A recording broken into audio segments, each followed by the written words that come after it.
that's the evolution that's been helped. One part of the evolution that's helping drive these structural changes. So, and I know it's your show, so I promise to let you ask a question.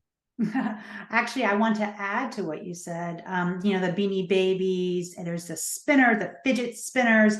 To me, another word for trend is fads. They were like big, and Cabbage Patch. I remember the Cabbage Patch. I wanted one when I was a kid, and they're just fads. So you want to take more of a bird's eye view and look at the structural changes, the foundation of what's going on. And our world has been moving quite rapidly, especially in the past few years with COVID.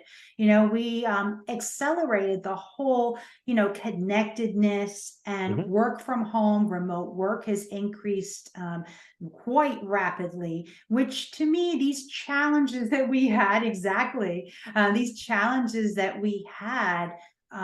presented opportunities. And that's exactly what you're referring to. And they're birthing new industries. And you said a wonderful word in there that I always make note of: automation. And in our business, I have several businesses, and I always love talking about this. I think this is so much fun. But we've seen a decrease in productivity. And that is key. That's one of the many challenges that we're facing. So in order to solve that, we need an increased productivity. We are birthing new industries. And I'm sure you can agree, automation and autonomous equipment, there's a big need for it nowadays.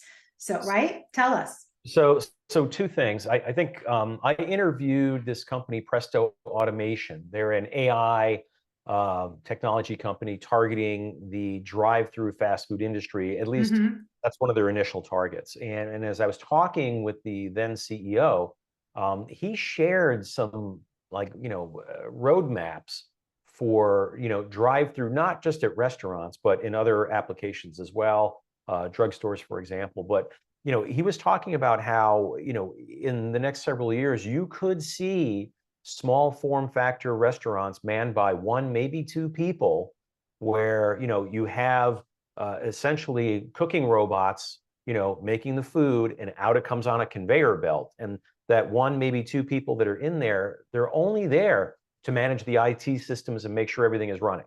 They're not necessarily doing the work that we would perceive happens with food preparation, customer service, delivery, that sort of thing. So that's the first one. The second one is I believe I read recently that Walmart is looking at really automating a lot of what they have in their stores, and that I just find that fascinating. So I do think that there's a theme to be had in I don't want to say industrial automation and productivity, but I just think automation and productivity. And I think there's a strong narrative around that, given some of the other themes that we have. I just touched on aging of the population, right? So, as the workforce shrinks, who's going to be doing these jobs, especially if, and I don't want to get political here, but, if we tend to have a restrictive immigration policy, what happens? Exactly. More of a need for automation. Correct. I love how you mentioned the word Walmart. We all know Walmart. And, you think of Amazon, Walmart, these major companies that appear to me and to many to be leaders at this time. And it's how they adapt and thrive and survive through this process. Are they willing to accept that change is upon us, and they will adapt accordingly and innovate? And exactly what you said about Walmart applying automation is, these are the signs and the signals we need to see. Will this company remain a leader? And, when companies remain stagnant and they don't adapt, they could be acquired for some of their technology or other resources they have, or they fold. You on your website talk about this, how their company has just faded away.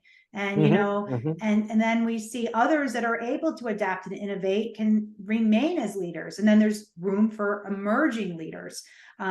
These are obstacles along the way. And there's a famous Stoic quote from Marcus Aurelius. Of course, I don't remember the exact words, but it basically says that the obstacle, the challenge, becomes the way.